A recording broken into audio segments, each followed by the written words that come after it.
Дури и да го прифатиме францускиот предлог, Македонија нема да ги започне преговорите за членство во Европската Унија. Реалност е дека ќе добиеме прва меѓувладина конференција за сликање на политичарите. Реалните преговори ќе ги започнеме дури кога бугарите ќе влезат во уставот. Сето тогаш ќе имаме само еден состанок и ништо повеќе.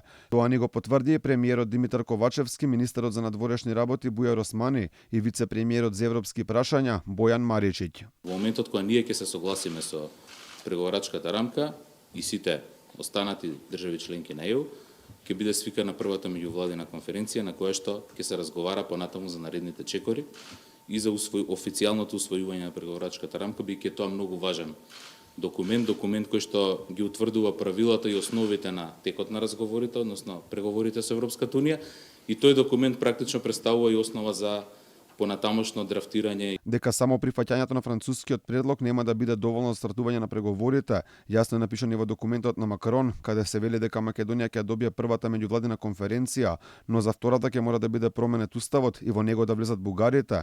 За уставните измени потребно е двотретинско мнозинство, но јасно е дека власта го нема, а опозицијата најави дека нема да поддржи никакви промени во уставот. Ние кажавме дека нема да поддржиме уставни измени, се дека предлогот е конституиран на начин на кој што е конституиран.